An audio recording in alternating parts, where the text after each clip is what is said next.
everyone, and welcome to another classic guitar video. Tonight is going to be the continuation and conclusion of my made in USA Jackson custom shop Strat that I built when I worked at Jackson.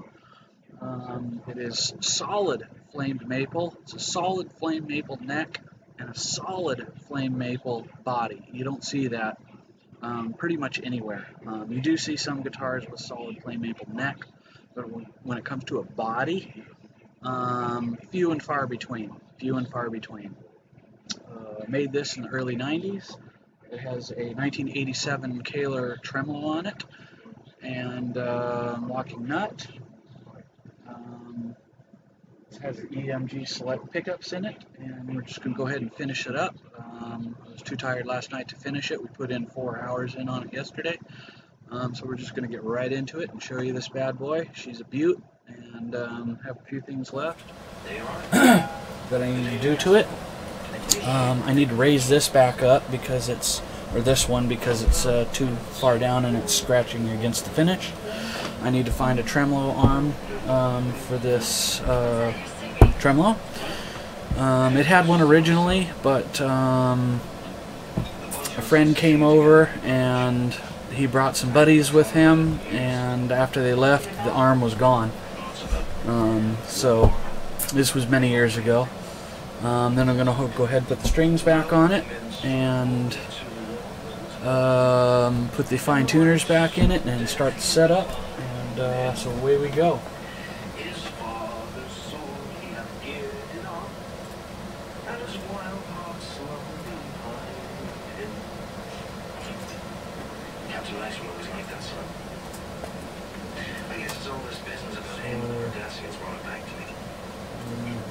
Part 3.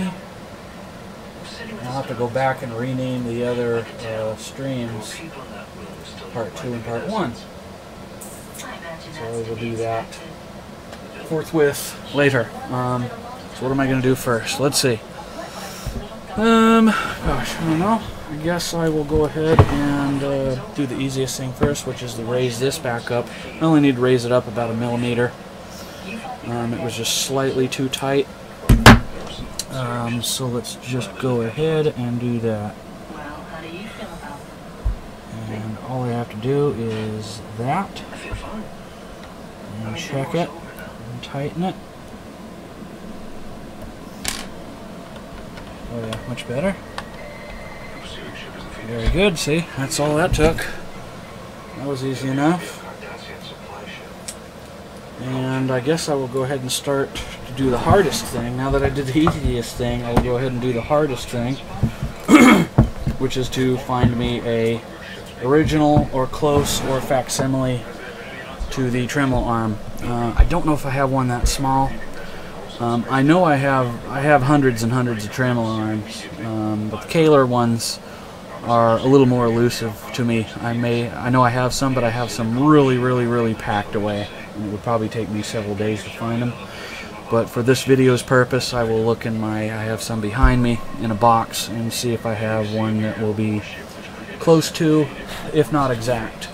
So I'll just get up and I will go ahead and do that right now, and hopefully we'll find one in a matter of minutes. We'll see. We'll just have to see.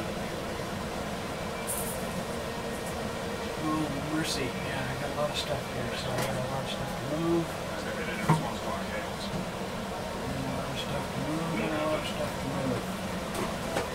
It's not too bad. It's just a little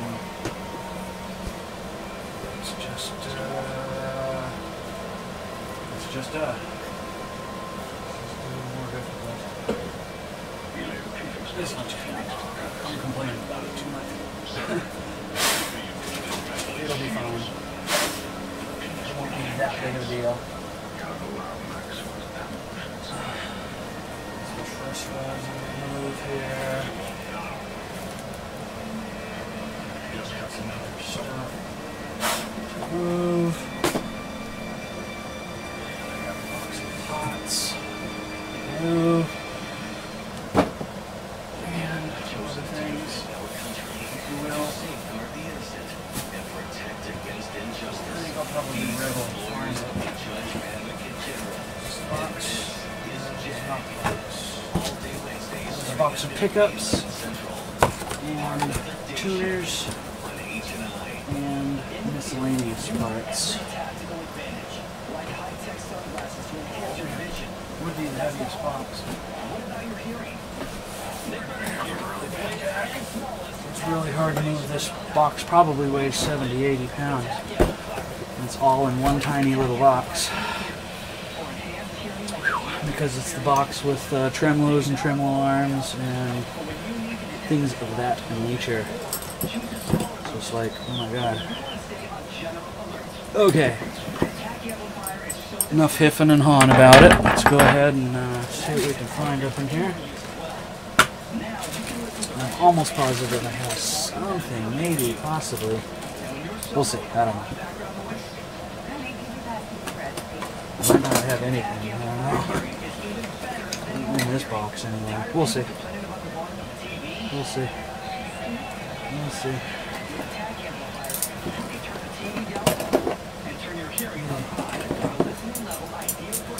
So yeah, look at all these tremolo arms. That's just some that I just pulled out of this box. So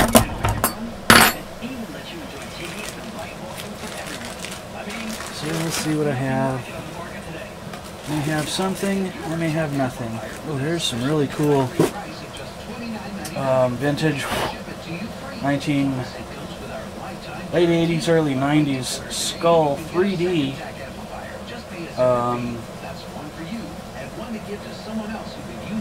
knobs. Take a look at these bad boys.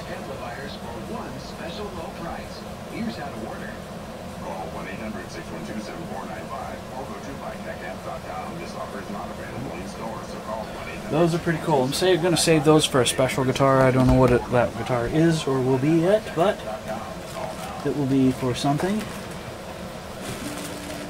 Even though I don't know what. But it'll be something. Oh man. Got another box of tremolo arms. I'm hoping so because I'm out of ideas here. There's another arm down there, but it's got the reverse thread on it. So that's not going to work. I have thousands of parts, and I'm not kidding about that. I literally have thousands of parts. Thousands. Thousands and thousands and thousands. Many, many thousands of parts. Collected over the years. Some new, some used, some NOS. It just depends. There's another tremolo arm. Yeah, but that belongs to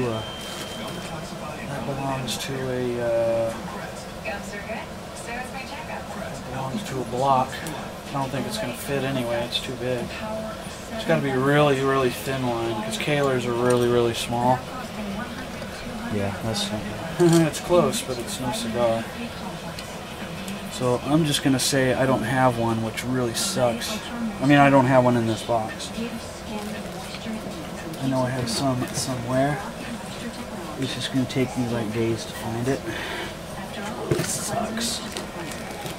It is what it is, and that's what it is. I have another Kahler here. And it's missing the tremolo too. Here's a Kahler that's a little older.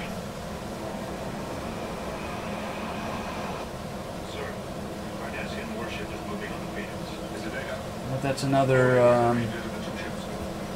like mid 80s Kahler. And of course that one would be missing the tremolo arm too, of course. Of course. Of course. Of course it would be. So I'm going to put this box back, and we'll just have to find something else somewhere else, because I'm not going to have one that small. Dang it, that really stinks, but it is what it is. It is what it is, and that's what it is. have to really dig deep, probably tomorrow during the day, to find one. Because I just simply don't have one. So that really sucks, but like I said, I was going to take pictures of this tomorrow. I might have to find one off camera and off stream tomorrow, because I'm not going to go digging for one now, because it could take me an hour, 2, 3, 4 hours to find one. So we'll just save that for during the day tomorrow.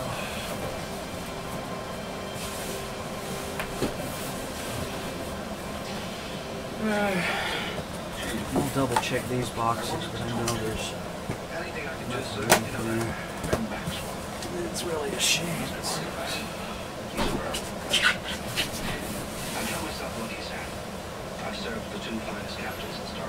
Worst case, I will call a couple of local guitar shops and ask them if they have a new or good used Kahler tremolo arm. And just go buy it. It'll probably actually take, it'll be faster to do that than actually go through my stuff and find one. But we'll see. We'll see what we can do. The other boxes, besides these boxes, I already looked in the other day for something else. And there were no tremolo arms in those, so I'm not going to bother opening those boxes. Because it's not necessary. Here's some brand new NOS Fender custom shop, American custom shop truss rods.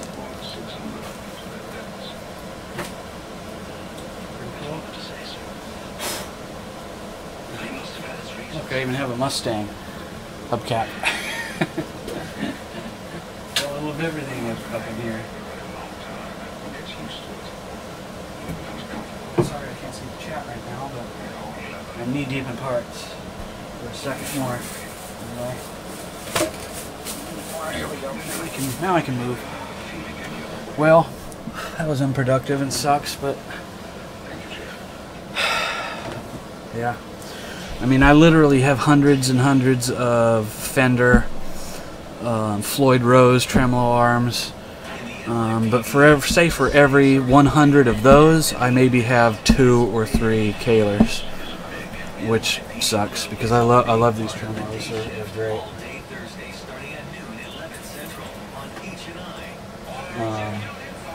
Yeah, it is what it is, and that's what it is. Darn it. I might be able to find something tomorrow. Like I said, if not, I will call around to the few local mom and pop guitar and music stores and see if they have one. And one of them might, and like I said, it will be faster to get in the car and go get it and purchase it and bring it back than it will for me to probably go through my stuff and try and find one. So it's like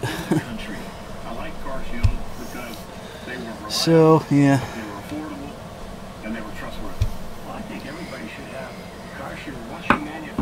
So it's alright. Whatever. Now I will go ahead and put the fine tuners back. Now some people say, well, how far do you know to put these in? I put them in halfway, and what I do is I count the number of threads and I put it in that far. So I will count the threads. 1, 2, 3, 4, 5, 6, 7, 8, 9.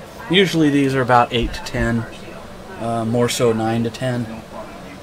So I just put it in 1, 2, 3, 4.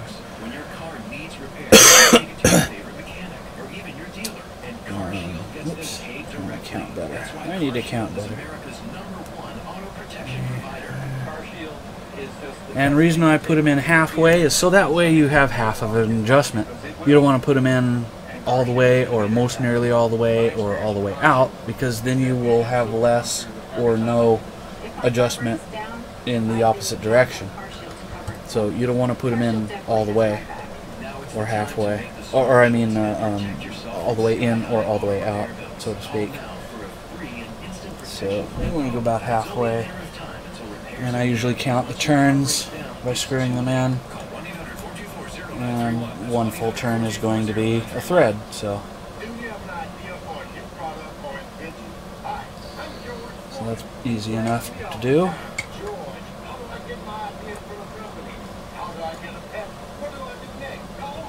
And I look at them and I see that they're straight. Now a lot of people will say, yeah, you don't need to do that, just put them in.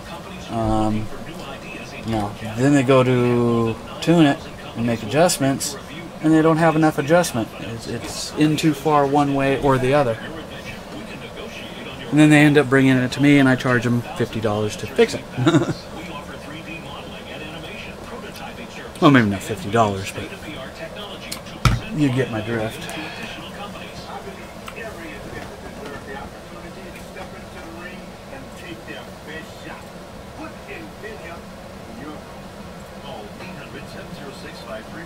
So, okay, so we fixed this, did the tuners. We don't have a tremolo arm, which stinks. We got the truss rod cover back on.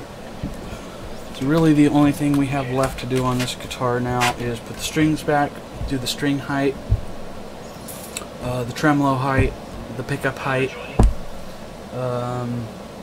put it in a general tune, then intonate it, and then put it in fine tune. So that being said, I'm going to go grab a quick bite to eat.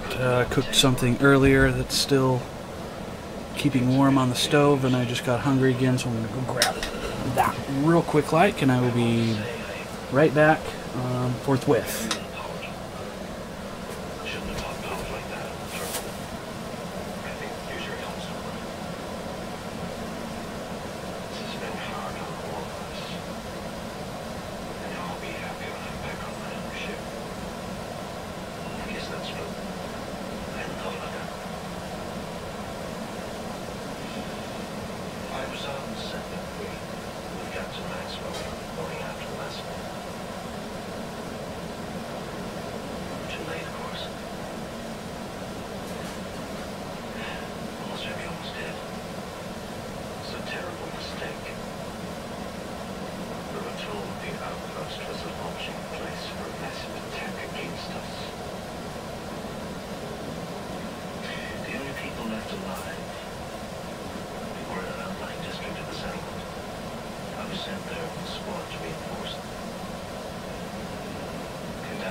So on tonight's menu, we have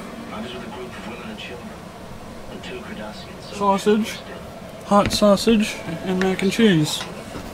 Kids like it, so what can I say? The ankle biters like it.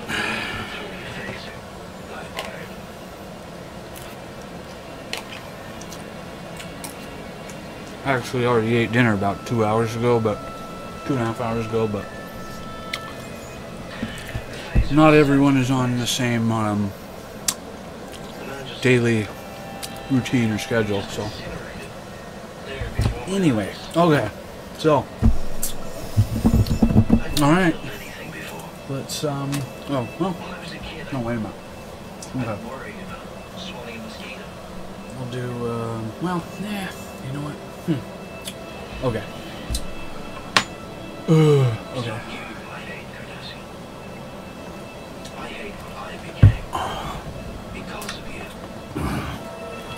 I will do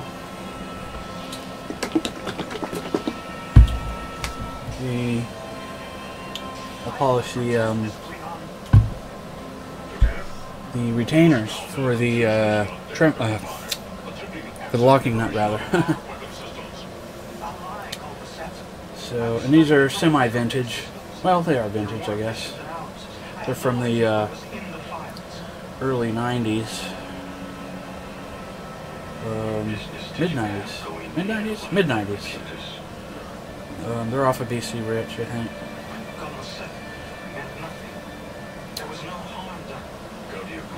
But again, the body is solid flame maple. and it's about a 1/4 inch thicker than your standard Strat, so it is very heavy. The whole guitar is very, very, very, very heavy. I equate it with the weight of a full-size, unchambered Gibson Les Paul. People pick this thing up and they go, "Holy mackerel, why is it so heavy?" Well, it's solid flame maple for one thing. It's about a little more than a 1/4 inch thicker than your standard Stratocaster. And plus it's bitchin'. It has that bitchin' weight. And we all know if something is really bitchin', it's more heavy. I mean, we all know that. I mean, that's just kind of a given. If something's really bitchin', it's heavier. I mean, we all know that. That's nothing new.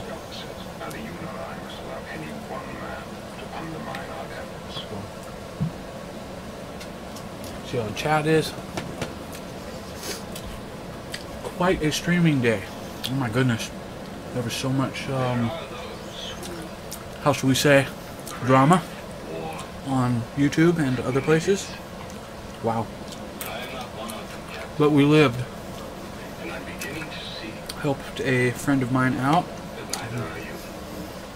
She got about, probably by now, very close to 30,000 views in about, let's see, within the past 9 hours or so. So it's like, whoa. And then another friend of mine just got done streaming a while ago.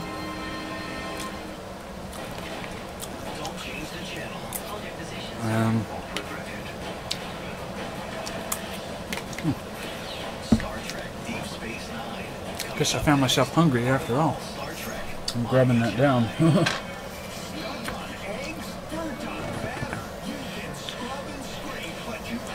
So, interesting streaming day. Tomorrow's probably going to be more of the same, which I'm prepared for. Here's a new non-stick pan we're advertising on the TV right now. Granite Rock. I have some that are similar to that. Granite Rock. BuyGraniteRock.com. I have some of those, but they were not called Granite Rock. They're called oh gosh, they're called oh, I know the name of them, but I forget. They are called Blue. They're just like that, but they're blue. They're blue something. Anyway, I have a set of those. I'm always looking for the latest and greatest frying pan. My favorite so far is the Red Copper or Gotham. Beautiful pans, wonderful pans. If you treat them right, they are non-stick. But even non-stick, every non-stick pan on the face of the planet will still stick. It's just in how you treat it, and how you wash it, and how you take care of it. Will decide its longevity. Just so you know.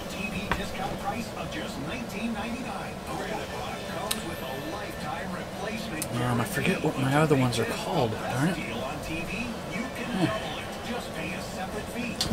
They are called Bluestone? Bluestone?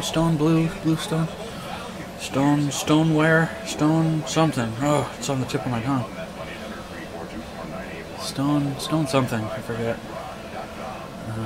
But I like the Gotham and the Red Copper ones. They're the best. They are really good.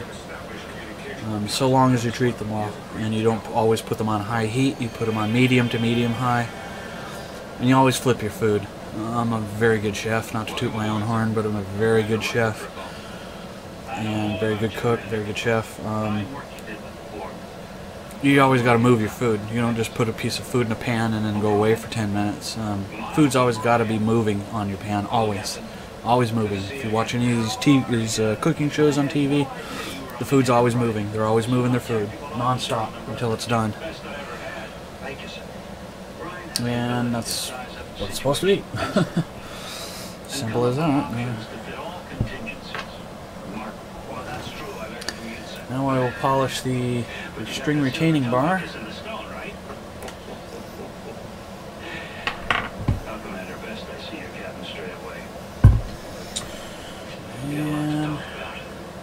And some people might ask me, why are you polishing that? You don't need to polish that. You kind of do, because your strings do run across these, and if it's dirty, it'll bind. And if it's nice and clean and polished, it will be slick and it won't. Really quite as simple as that. You can see all the dirt that just came off of that. And it is a black one. It's the only one I had at the time. I couldn't find a chrome one. I'm sure I do have a chrome one sitting around somewhere, but this is the original one I put on this guitar 18 years ago, so I'm going to keep it on there because it's original. So, there you have it. It's all polished up. It's all purty. Again.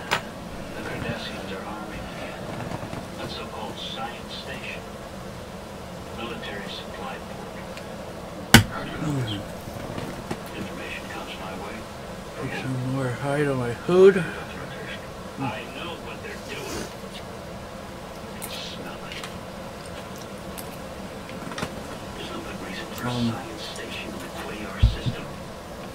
It's a hell of a strategic site for a military transport station. So next, I'll put the strings back on and start the setup. And I'm pretty sure I'll have a tremolo arm on this by this time tomorrow. Well, hopefully sooner than that.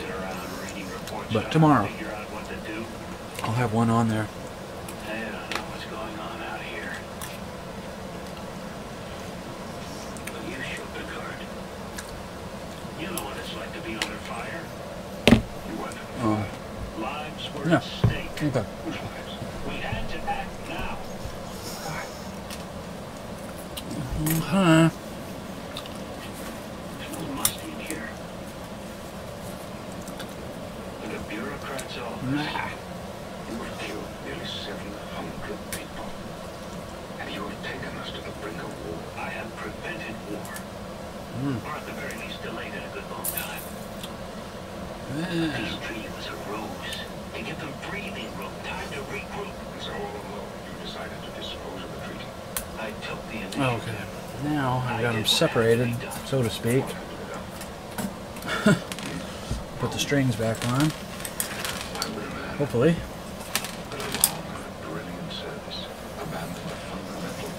Oh, come on. I thought I had these separated.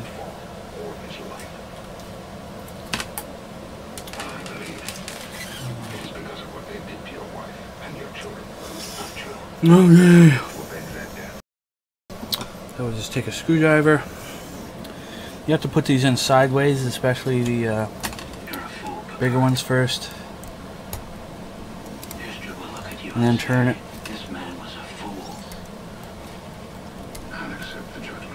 Now I like the eyes on these pointing out. In other words, the circle of the eye pointed out like this.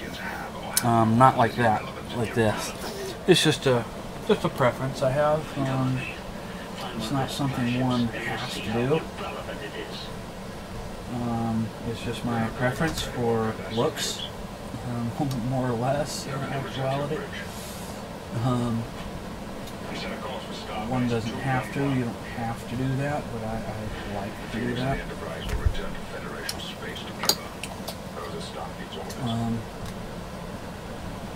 Yeah, you know, I mean, yeah. Of retaining your command during the voyage. Yeah, come The on. only alternative is to put you in the brig and to tow your ship back to the starbase in disgrace. I gotta move these tuners because they're all sideways right now. Understand your orders. Yes, Captain. As you all report in my ready room. My guest is departing. So go ahead and I put tension on this at about the third to fourth fret. Make sure the string is in its saddle groove. And you make sure all your winds are going under each other and not bird's nesting.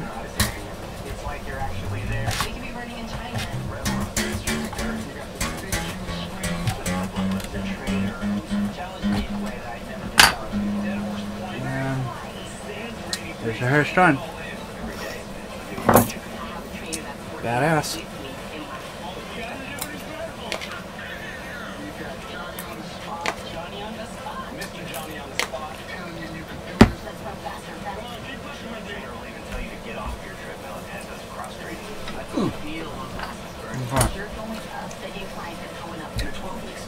Oops, my eye turned. I forgot to hold it with the screwdriver. So, that is very easily rectified.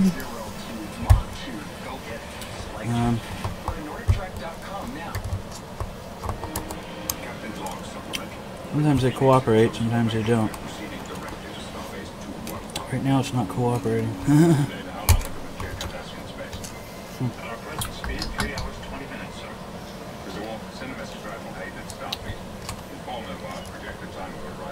Yeah, come on. I don't want to put scratches on this.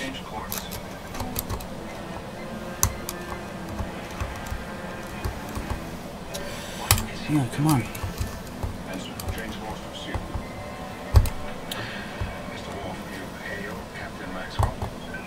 There we go. No response, Captain. Data projected no core. Phoenix is headed directly for a Cardassian vessel, 1.12 light years from our location. He'll attack that ship just as he did the others. Continue ahead, Mr. Wolf. There we go. You know what that ship might be? I'll put the retaining bar on last. And the string retainers for the locking nut last. Captain, the Phoenix has accelerated to warp 9. We will not be able to reach it before he intercepts the Cardassian vessel. Engine warp 9? Aye, sir. Engine warp all phases. Continue ahead. Aye, sir. Captain, Chief O'Brien is Maxwell's tactical officer. Get him up here.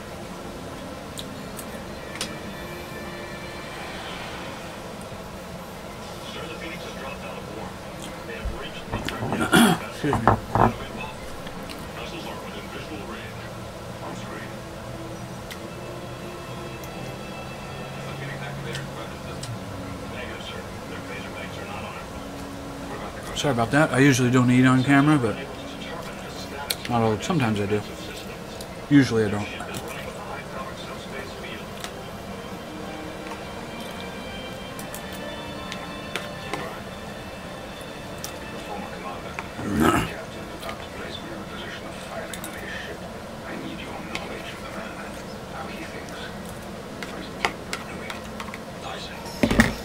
Goodbye. Next.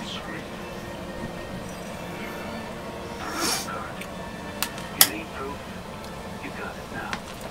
Captain Maxwell, you have disobeyed direct order. Board the ship. You'll see that everything I've been saying is true. The Cardassian vessel will not be boarded. You will transport yourself aboard the Enterprise. Picard, if you don't board that ship, I'll destroy it. Come on now. And I will use whatever force is necessary to prevent you from taking that action, Captain. Sir. Next. Captain Maxwell, if he feels Next. against the one-man strike. Captain, the Phoenix is transferring power to its shields. There are army Next. loading forward torpedo bays.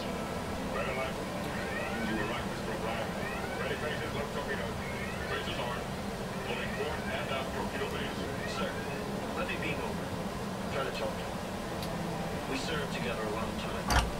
When he did what we have, he had to get inside some. He might listen. He'd never lower his shield to light transport on board. The Phoenix is using a high-energy sensor system. It cycles every 5.5 minutes. Between cycles, there's a window of a 50th of a second. Trust me, you can get Come through. on. Come on, sucker.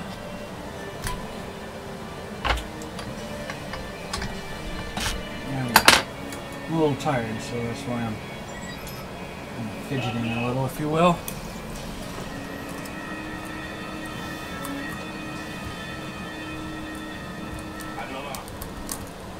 How the devil did you get over here? I had the thought that if we could talk, we could figure a way out of this mess. The way out of this Okay, is there you go. talk to Picard. Get him to board the damn ship. He won't do that. Will he turn his weapons on a Federation starship to protect the enemy? I don't believe it. He will. Count him. What the hell is happening in this war? Sorry. There is Make sure the strings go under each other so it's not bird's nesting again. Now I can sit down. Now I can make sure the eye is straight, right where I like it.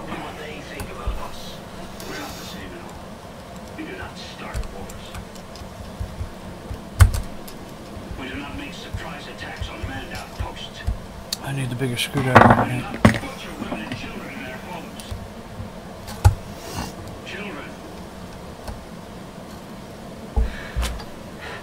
We never had that chance to grow up.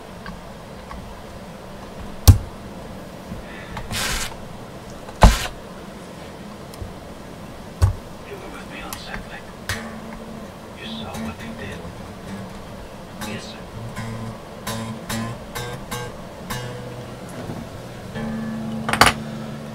Okay. That fellow always hung around you like a puppy. Will Kate. Stompy. Stompy.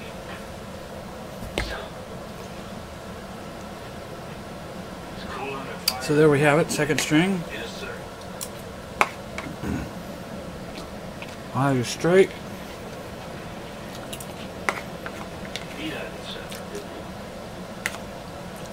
Yes, sir.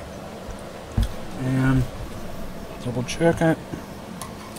Was that song I is? Yeah. One of you sang one I liked. Next.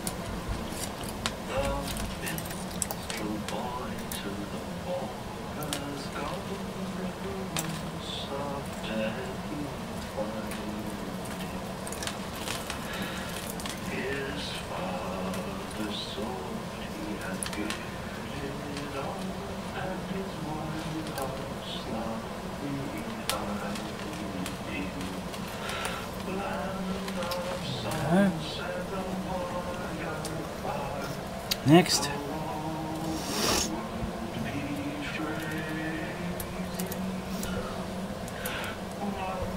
Alrighty. Now we are cooking with gas. As the old saying goes.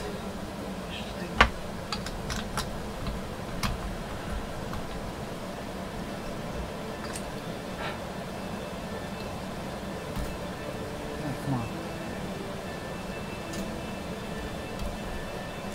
I'm not gonna win this one, am I, Chief? No, sir.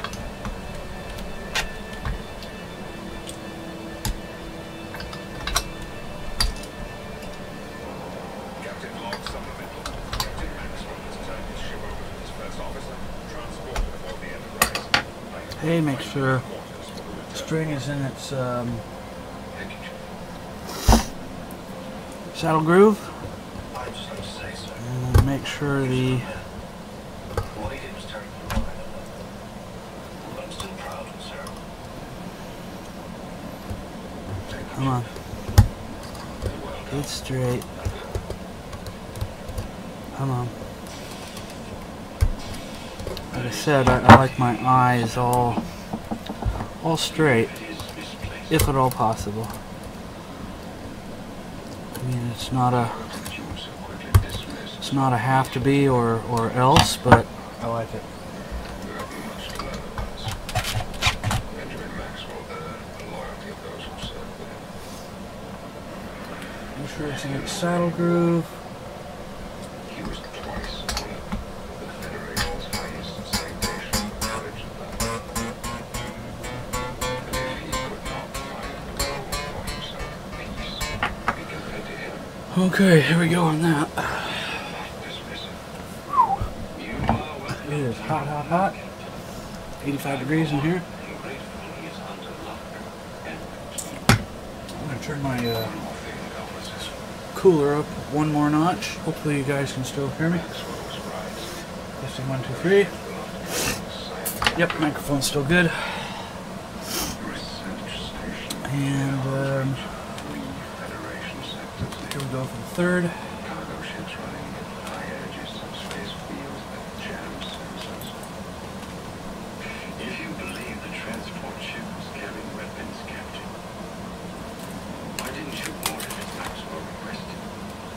Buddy. Come on. You're messing up here. No, not really, but hold it up so you can get it in. Boom.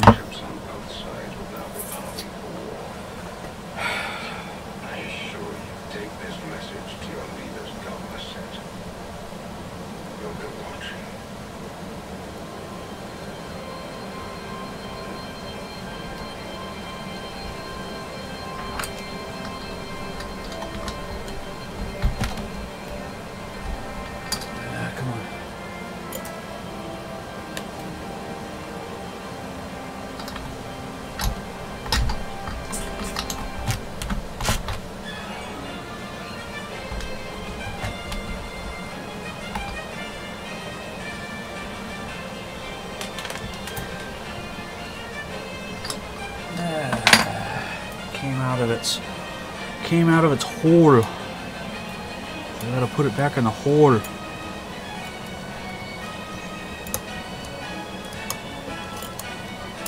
There we go. Keep tension on it. You always want to try and keep tension on it.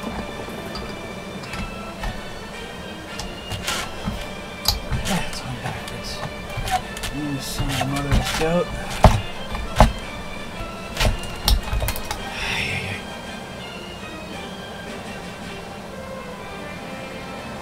Son of a mother of a skirt.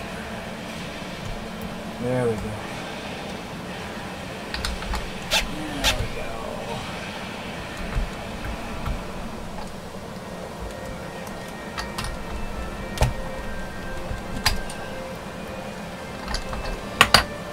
Tension on it. Put the eye straight.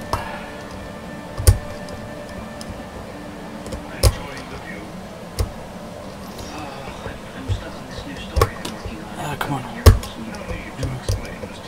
Almost, there we go.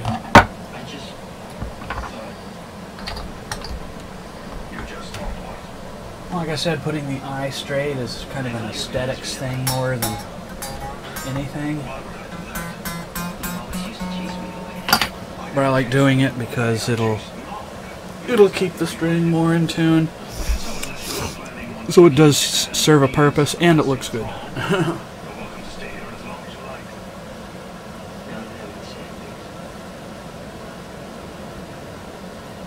And it looks good.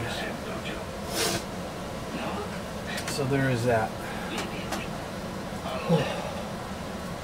There isn't a day goes by that I don't see you standing here, pining away for that no good nephew of mine. I'm not here every day. No, just 4 or 5 days. It's warm. It's not as hot as it's been. I mean, we had those days where it was 125 and 122, 116, 114. Today wasn't too bad. It was 96 today. Starting tomorrow, it's supposed to start climbing back up toward triple digits by the weekend. So, yeah, what can you do? What can you do? What can you say? As a dearly departed friend of mine used to say. He wasn't Jewish, but he liked saying, "What can you do? What can you say?"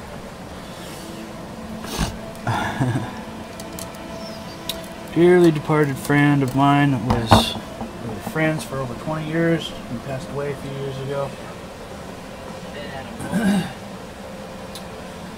Yeah.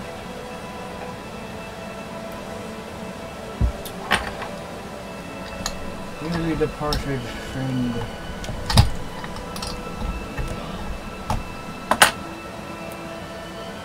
Större Partnerfund. Hey.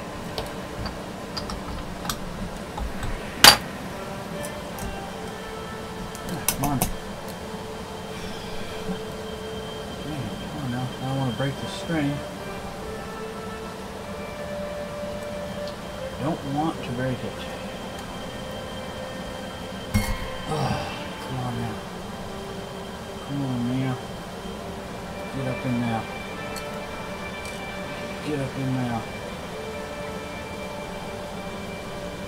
Hey. There. Come on.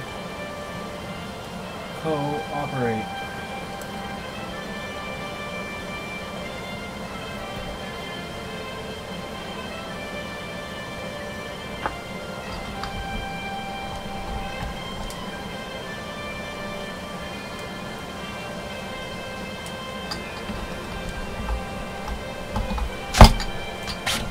See. Thing there.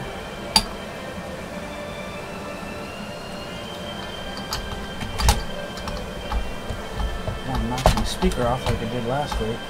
Remember that?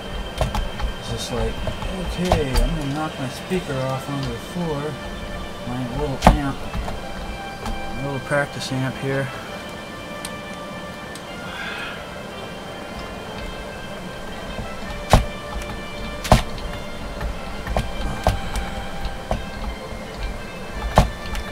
A little slower on the string because the string is thinner and more apt to break.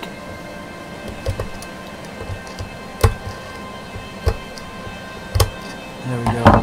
Right where I want it, you sucker.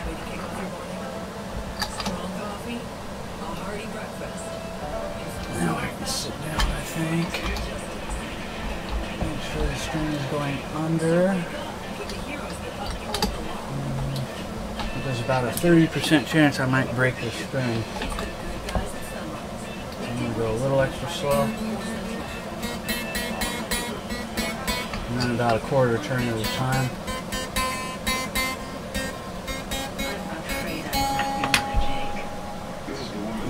So far, so good. Now to intonate these, it's a little hard because they put the set screw on these dead center of the string. So what you have to do is you have to tune up the guitar and then check the intonation, and then if it's off you have to detune the string a little bit so you can push the string aside and put your screwdriver in there to loosen it and make your adjustment.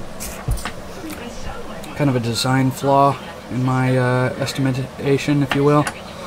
They could have came up with a better design, but I still like these tremolos. I still think they're one of the best. His time here is limited and he's anxious to meet with the emissary. I'll be right there.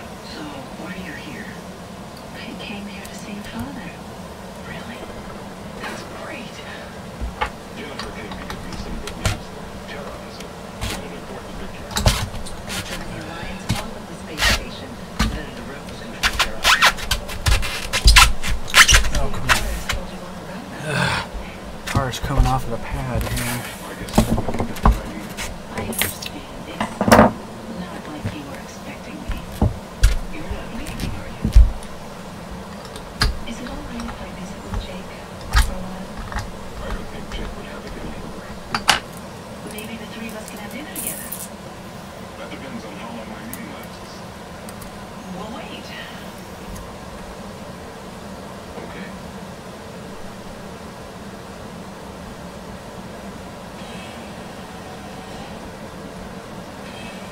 Get in there, you. Would you like another rock, Vegeta? Get in there, you. That would be nice. That's amazing. What? I never thought I'd hold these hands again. They feel just like my mother's.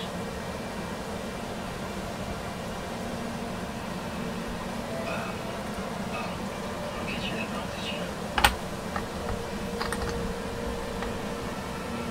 Oh, come on now. I'm probably going to break this string. I don't know yet. I Some people will just say, man, just put a new one on, man. Well, this is new, so it's like you can't just keep putting new strings on every time you take a string off. Just because you detune a string doesn't mean that string is now no longer no good. Now this one might break.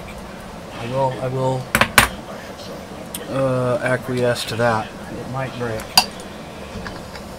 I'm just going to have to go slow and hope it doesn't break.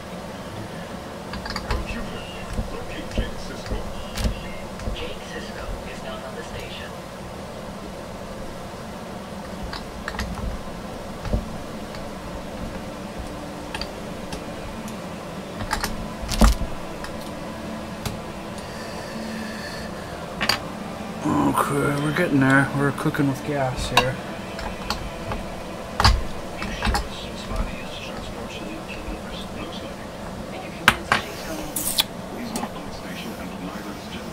Maybe he convinced her to take him over there for a visit. Without asking me. Could be she left that behind as an invitation to join them. And I accept. Come on. Only to give Jake back. Want some company? I can think of safer places to visit. Major, you and the chief Almost.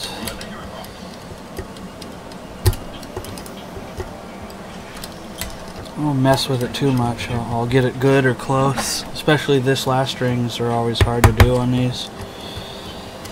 I don't like using a screwdriver as a hammer, but it does work if you do it lightly and gently and gingerly.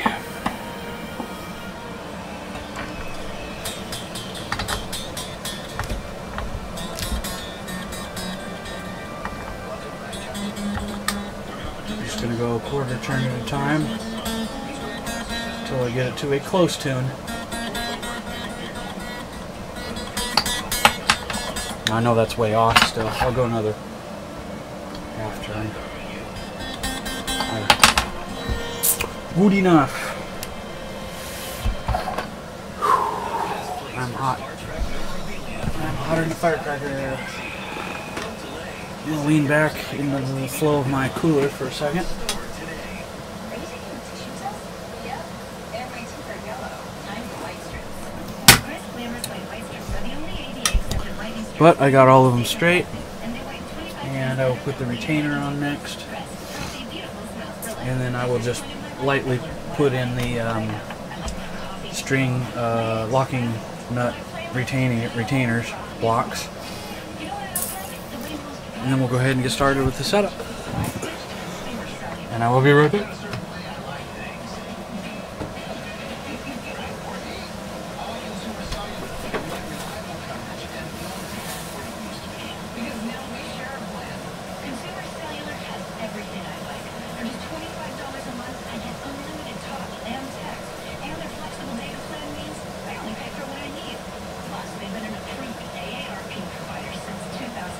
Offering exclusive discounts to AARP members, Consumer Sailor is rated most affordable.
Okay.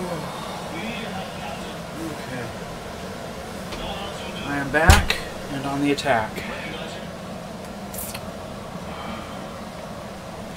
So, for those of you just joining, this guitar is a early 90s Jackson U.S.A custom shop Strat that I made when I worked at Jackson in the custom shop. It is solid flamed maple unchambered body. It's a little more than a 1/4 inch thicker than a standard Strat, say a Fender or similar. The neck is solid flamed maple. Now it's not solid as in one piece. You have the neck, and then you have the top, and then the headstock is 2 pieces. Everything's book matched, and it's pretty badass. It's got a 1987 Kaler tremolo on it, and some of the first EMG Select pickups, passive, 5-way switch, volume, tone. It's pretty cool. It's very, very heavy. I put it on par with a full Gibson Les Paul, unchambered, in at about 9 pounds. And people pick this thing up and go, man, this thing is heavy. And it's a lot thicker. I mean, you look at the thickness of the body, and it's a lot thicker than a standard Strat, say a Fender or a Jackson or a BC Rich or a Schecter or a Facsimile. But it's cool, it's badass, it's awesome, and I love it. I am going to put it up for sale, even though I don't want to sell it. But I'm going to put it up for probably a full pop retail price on it of probably about $1,200. Because if you were to call Jackson up and have them make this Strat today, this exact same one, they would first probably laugh at you and say, "You want a what? You wanted what?" Well, they wouldn't laugh at you, but you know what I mean. And they would probably charge you, in today's money, probably $1,500 to $1,800, maybe more. So yeah.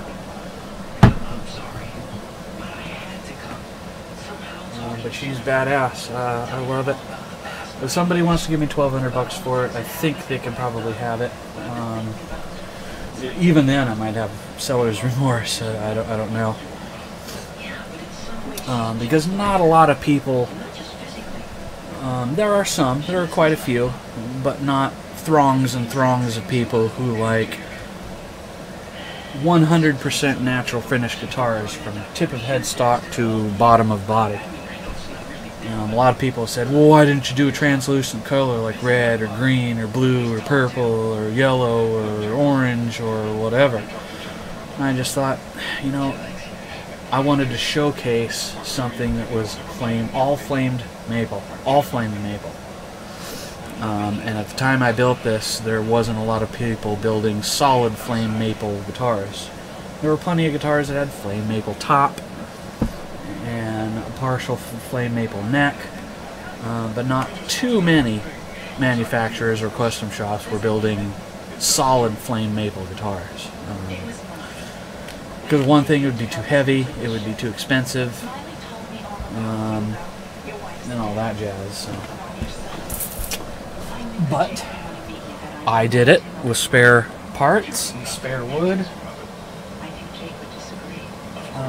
there, and lo and behold, this is what it came up with. And I thought it was pretty badass at the time, and I still think it's pretty badass.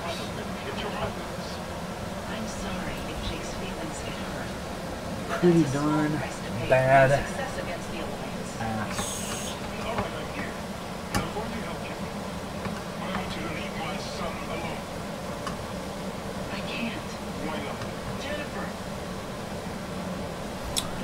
So I'm just going to do a double take here and see that everything is on correctly before I start putting it into a basic tune, and then adjust the string height, and then very time consumingly do the intonation, because I set back all the blocks so they are all clear back. And I did that because last night, if you remember, I took the tremolo completely apart and polished each part by hand individually, one at a time. And I just decided, well, I'll put it back to 0, less than 0. It's not even, doesn't even have any facsimile of a intonation set on it, so it is going to be way off. And then I'll just have to do one string at a time, and we'll see how fast it goes. It may go notoriously slow, or I might get it done in 5 minutes. I don't know. It's just one of those things where it's a we'll just see moment. It's just one of those we'll see things. So let's put on the retainer blocks.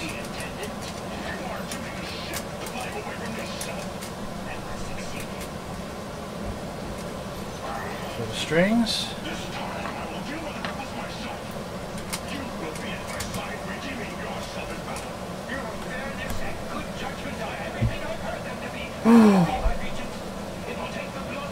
Alright, let's plug this bad boy in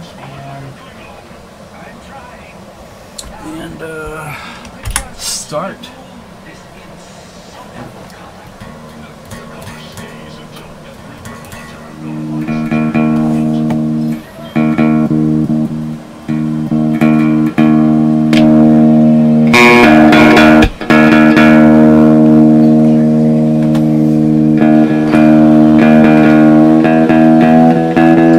Close to tune. I mean, when I put the strings on, I put them pretty close. I mean, fairly close.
So good.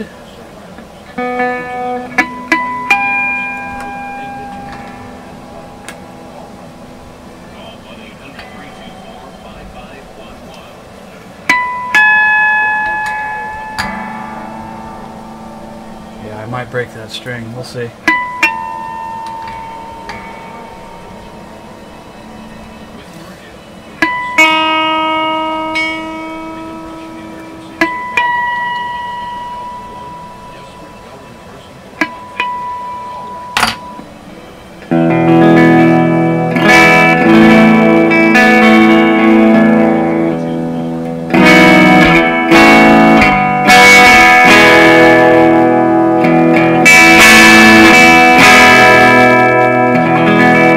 Not bad, not bad.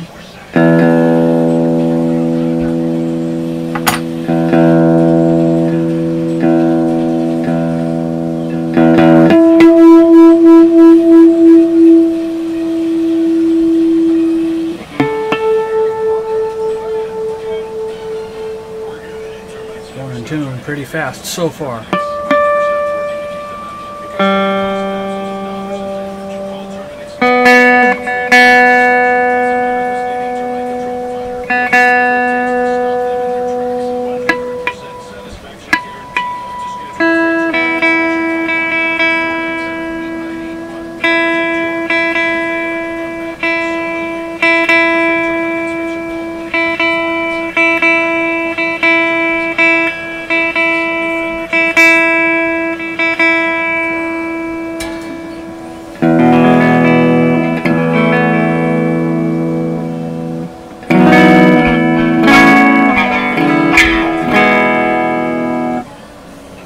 Not bad.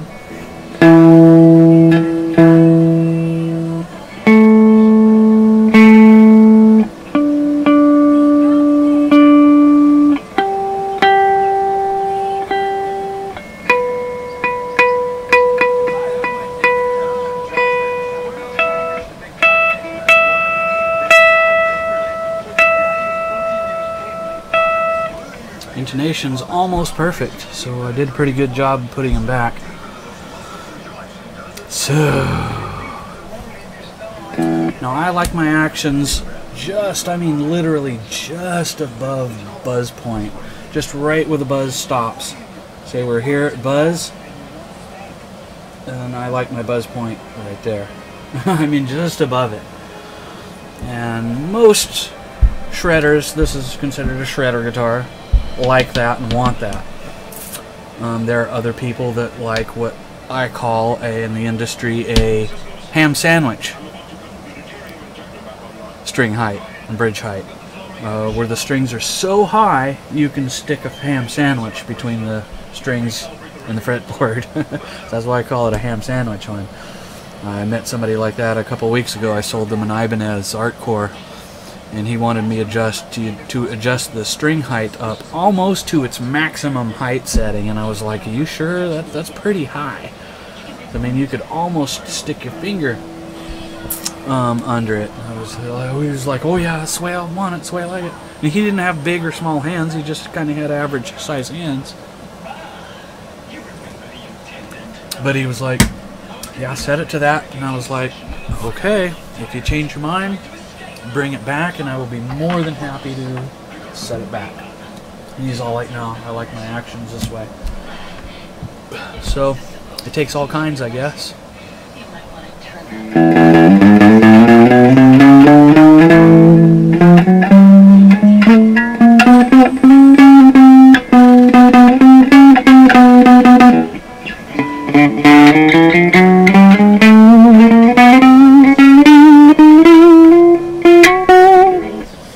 So the way to adjust your string height or your saddle height is kind of reminiscent of a Fender. It has two pivot points. It has one on one end and one on the other. Typically you just adjust the most forward one up and or down, and that will be your adjustment, as I like to call it. That will be your adjustment. If I can see the Allen, that is. If I can see it. Where is it?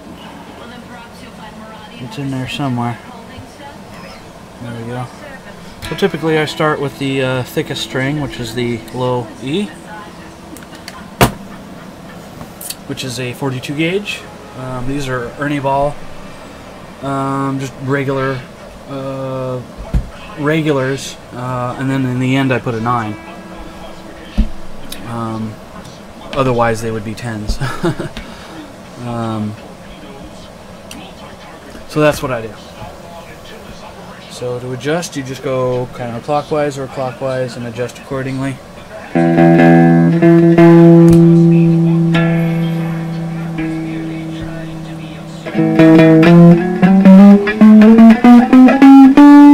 I'll usually start at about the 8th fret or so, 8, 9, 10, 11, 7th fret, whatever. 1, 2, 3, 4, 5, 6, 7, 8, 9. Sometimes I'll start at 9 or 12.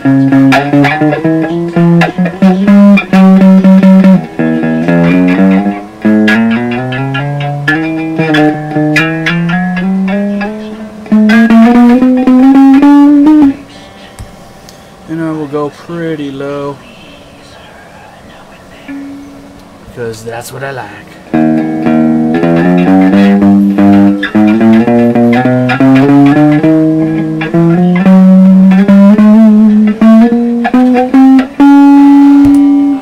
And I can go probably a little lower. And that's probably about as low as I will go.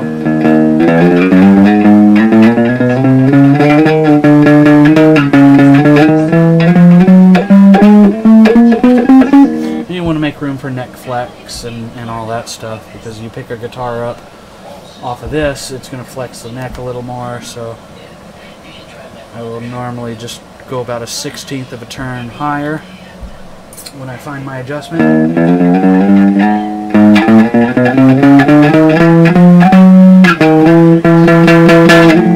And I'll pick it softly and I'll pick it hard. Typically, if you pick a string harder, it's going to buzz no matter where it's set at. You can...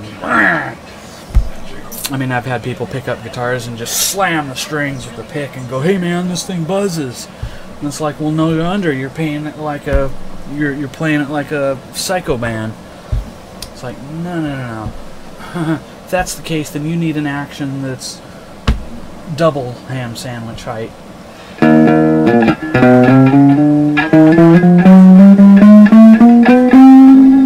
But I've had people pick this guitar up and strum it and go tell me it's literally the fastest neck they've ever played. I kid you not. I'm not kidding you when I'm saying that. So I get all kinds of pretty nice compliments on this piece.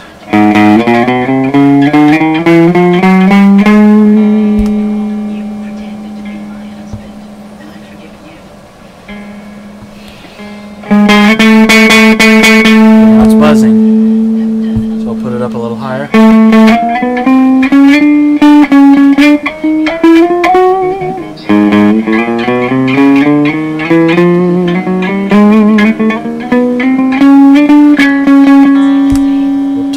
Tiny bit higher.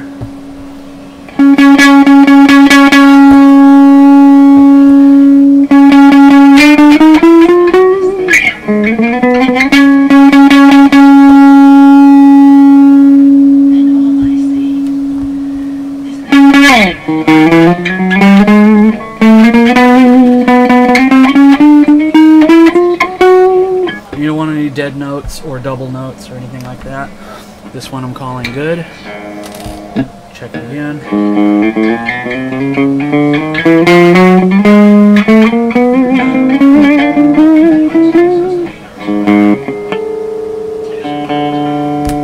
And we'll do the next one. This is going by, process is going by pretty fast. I was almost exact on the intonation. This one I could set a little higher, so I might do that. We'll see here in a second.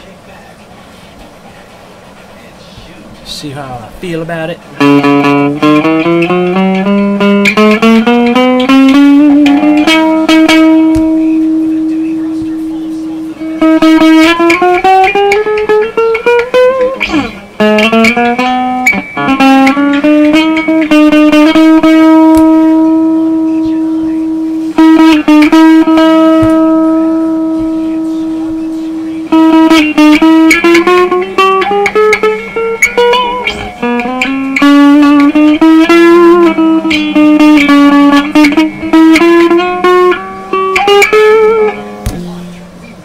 Tad bit higher and call that one done. And we'll do the next one.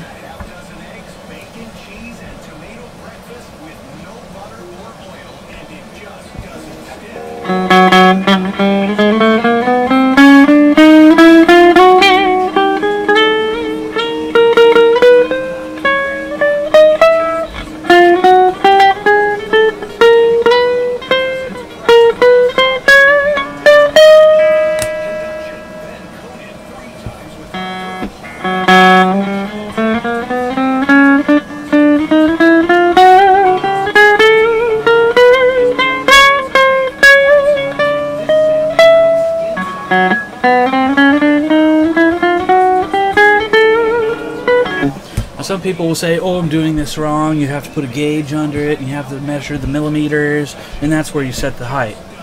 Well, no, because what if somebody doesn't like that? What if they don't like it at that setting? So I adjust each one to buzz point minus the thickness of the string is generally what I do. So that way all the strings are at the exact same height at the bottom. So that way you don't have a string that's like this, and then a string that's like that, and a string that's like this. The bottom of the strings are all straight. So the bottom of the string meets the frets. And that's generally where I set it.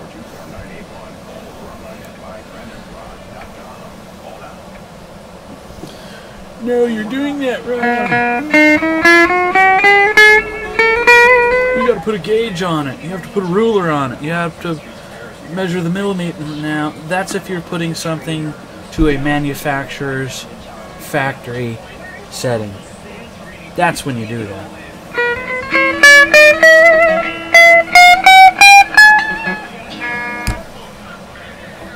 That's when you do that.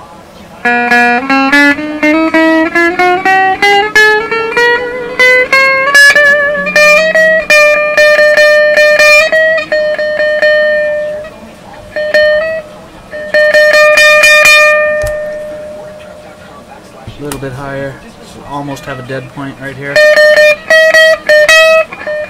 We're not a dead point, but where it's going to start doing what's called a double note. In other words, you press one fret, you strum it, and then you press the other one, and it sounds, you know, you're not going up in tune. You're not stepping up. You have two frets that are the same note.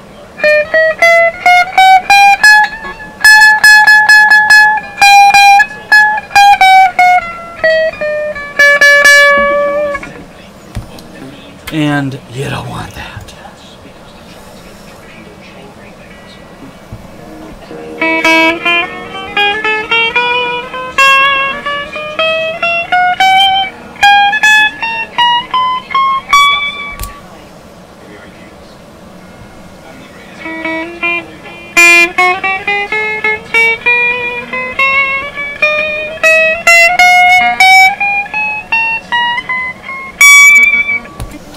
Good. I think I can go a tiny bit more. And the only one I'll have to adjust the intonation on is this one. And I think I will, let's see, the pitch was higher, so, or no, the pitch was lower, so I'm going to make the string shorter, thus bringing the pitch up. Yeah, that's right.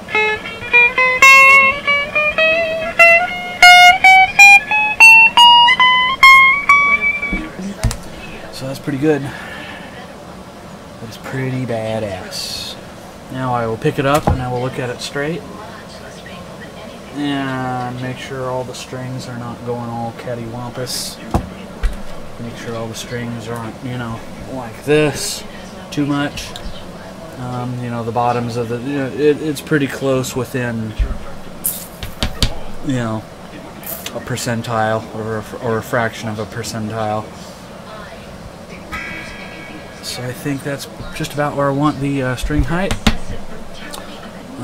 The tremolo, I like zeroed out too. In other words, you have tremolo, 50% tremolo this way, dead center, and 50% tremolo that way. You don't want it where it's like you've got 20 this way and 80 that way. And that's a lot of Floyd Roses get like that because of people that don't know how to adjust a Floyd Rose and or a floating tremolo. Because by the time you get done with this string, this one's out of tune, and then you do it again, and then pretty soon your tremolo is 90 degrees this way or 45 degrees that way. I've had people bring me Floyd Roses that were like really angled up high, and it's like, I don't know what happened. Okay. So there's a knack to adjusting Floyd Roses and or floating tremolos. There's a knack to it. That's for sure.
pretty good.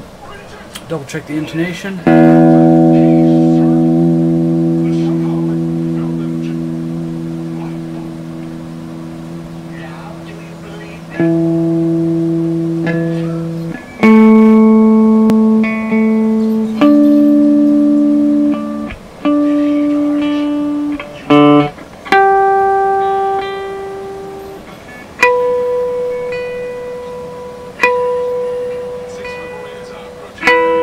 Oops. Perfect.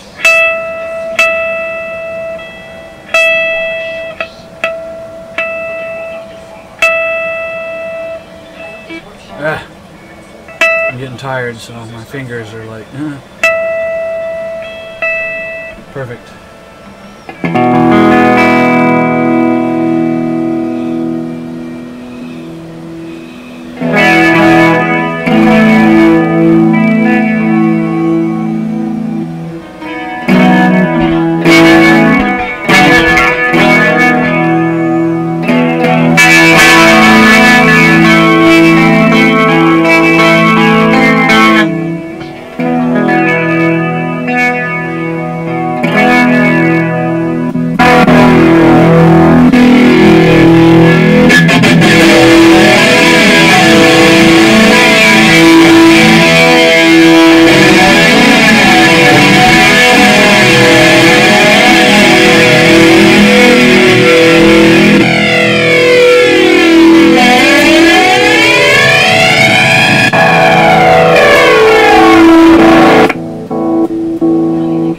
Some might ask, some people are always asking me, why am I running it through a range of effects?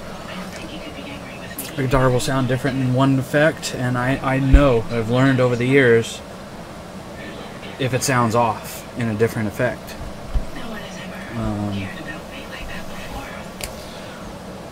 So I will know. I think we can just about call this guitar done. Well, not quite done yet. I need to lock the locking tuners and then retune it, because when you lock that locking nut down, it ups the tune. So I will still have to adjust that.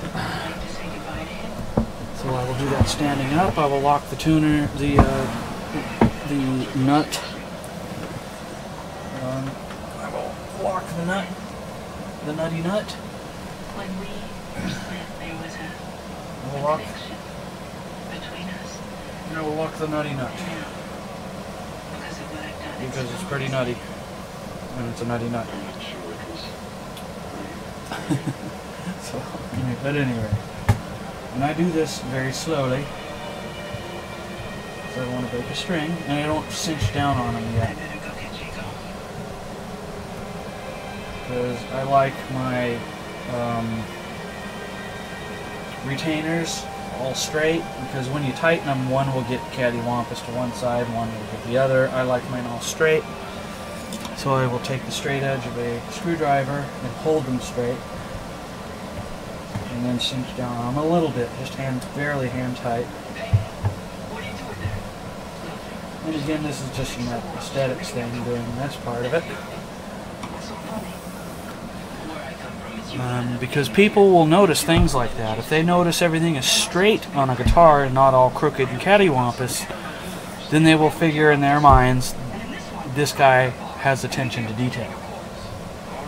And you don't want to impact these down, because you will strip them out. These locking nuts are not made of stainless steel or anything.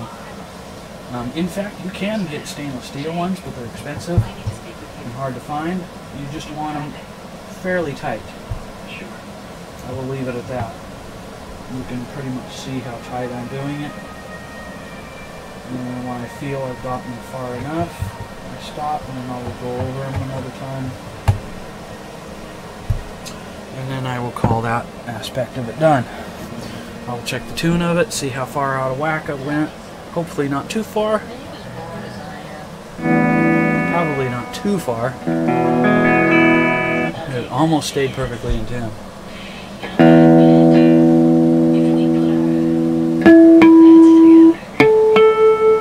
That one went up a little bit. That one went down a little bit. stayed very, very close. This is why I tighten all the nuts, bolts, screws, washers, everything down on the guitar, because if you have slop in any of that, you'll be hard pressed to do your adjustments. You saw how fast I put the setup on this thing. If the tuners were really, the nuts on the tuners were loose, or the heads, machine heads were loose, and this was loose and that was loose, I'd probably be sitting here for 3-4 hours trying to put a setup on it, and that's no good. You can't do that. So now that that's done, I will fine tune it.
Issue there for a second, but it's fine.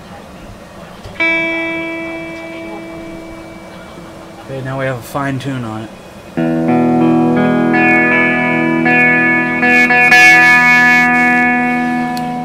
Okay, maybe we still have a small issue here. I hear a slight buzz. Not on a string though. So it's either at the nut or somewhere else.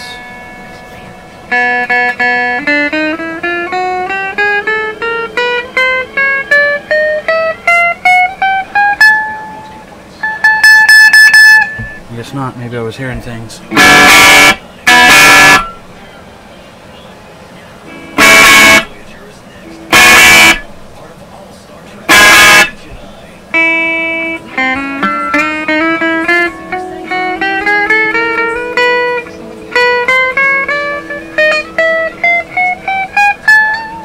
Seems fine.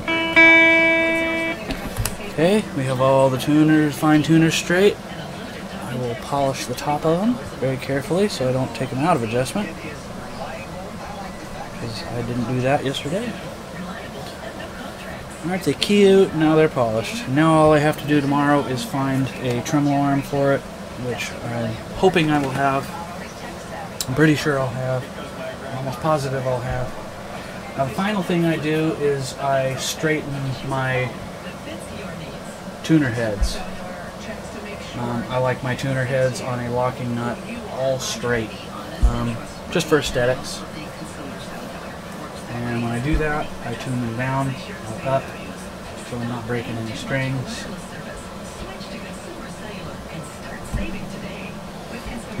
And I just look at them. And it helps to relieve any stress here, and detuning it a little bit once you lock your nut, and you'll be less likely to have any string breakages. And now it looks all nice and straight and pretty. And again, people like those little attentions to detail, and they do serve a purpose when it's all said and done.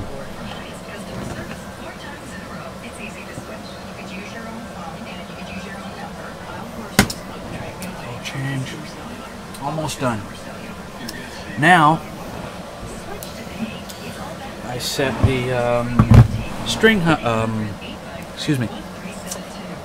pickup height rather. I'm sorry.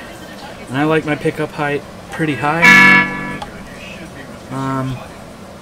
That gives it its most aggressive sound, and being this is a Thrasher shredder guitar, if you will. I like that set to almost maximum or maximum. It'll give it the most aggressive sound. Of course, I don't like my pickups so high that they're, you know, 10 feet out of their adjustment.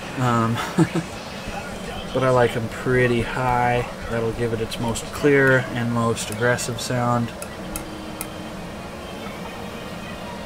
And to make sure I don't have any obstruction with the string, I fret the highest note and I make my adjustment that way. Because you don't want to get so far up it starts hitting the pickup at your highest note.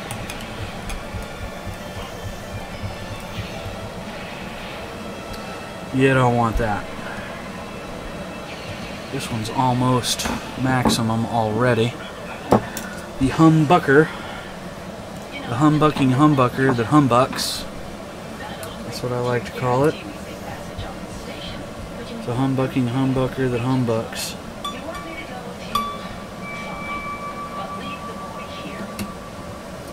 A humbucking humbucker that humbucks. Excuse me.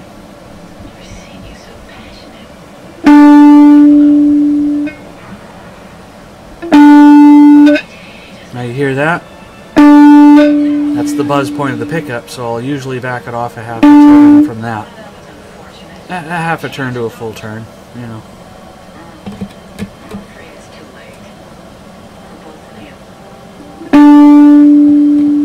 There's no obstruction.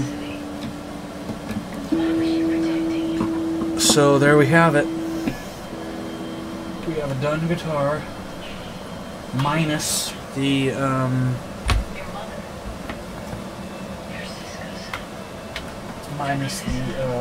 tremolo arm, which I'll find tomorrow. Wow, she's a beaut. Not that it was bad before, it's just a guitar I put away and I haven't touched in several years, and it started to get a little dusty and fingerprinted up, and so I decided to do it for that, cleaning it up a bit, and just for the fun of doing it. And people have been asking to see this guitar again. I posted pictures on my Facebook page years ago, like the first week Facebook opened. I had a picture of this on Facebook and Twitter, for that matter. And so I want some fresh pictures of it, and yeah. So she is all done. There's nothing more to do to it except for that tremolo arm, which I will find tomorrow. I wish I had one here readily available to put on there, but that's okay, whatever. I'll probably stop this video right at 11 and start another one for this Telecaster. We've been streaming an hour and 37 minutes, and I'll get a head start on this Telecaster here, which is a Alvarez Classic 2 made in USA, early to mid 1990s, and it is a made in USA one. It's made in Missouri, Montana, I want to say. So there are Alvarez out there that are made in USA. So, that one needs a pick guard and a pickup, and I'll get started with that, and we'll have a gander at that. That one's going to go up for sale for probably about probably between $450 and $550. It's a Sunburst Telecaster, and yeah. So I'm pretty proud of this guitar. I have zero complaints with it. Minus the tremolo arm, which I keep going back to. It's just like, it sucks not seeing one on there, but I'll have one on there by tomorrow. I'm not too worried about it. I'll have one on there. Yeah, I will have one on there. That's for sure. Even worst case scenario, if I don't find one tomorrow, I'll have one on there by the weekend for sure, without fail. So again, this is a Made in USA, custom shop, Jackson, early 1990s. I made this when I worked at Jackson Custom Shop. It is solid flamed maple unchambered body and solid flame maple neck and headstock. It's a little more than a 1/4 inch thicker than your standard Stratocaster, say a Fender or Schecter, BC Rich, etc. She's heavy. She weighs as much as a full Gibson unchambered Les Paul, in at about like 9.2 pounds. So she's a heavy bitch, but she works out good. And she's a beaut. I'm pretty proud of it. I'll pick it up and I will show you the back of it, because I can. Moreover, I will.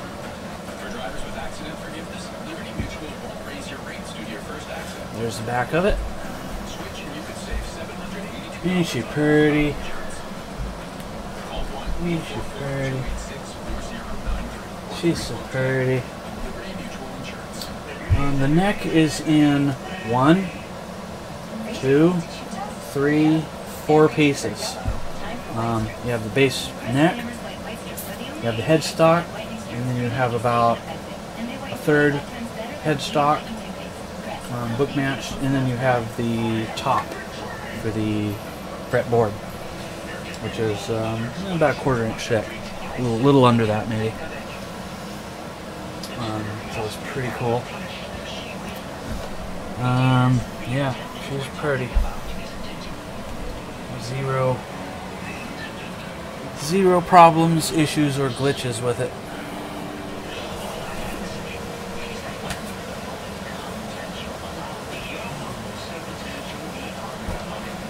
So we'll close this video out in a minute, and then we'll start on that Telecaster. I'm not going to do any heavy work on that Telecaster. It's already 11 p.m. I'm just going to kind of give it an assessment, maybe start a basic teardown. We'll see. And we'll go from there. So yeah, she's a pretty one. I love her. Yeah, look at that.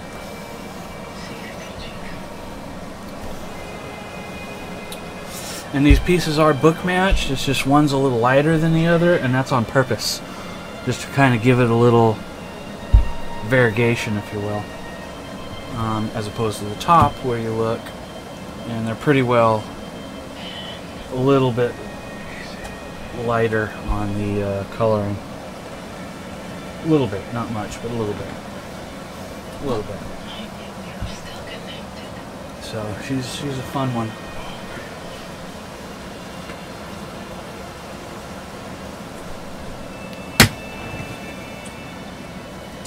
Check the chat room. How you guys doing?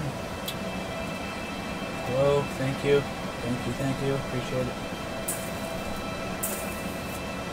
I appreciate.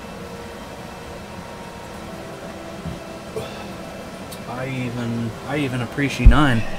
I don't just appreciate. I appreciate 9.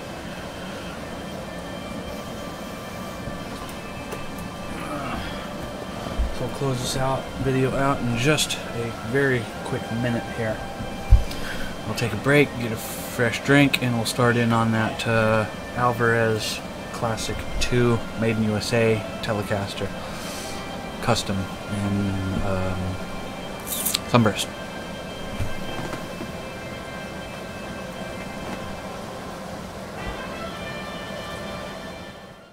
So thank you very much for joining me on this classic guitar video and on this early 1990s Jackson Made in USA custom shop that I built in the early 1990s. It is 100% solid flamed maple, not just a maple top, a maple veneer.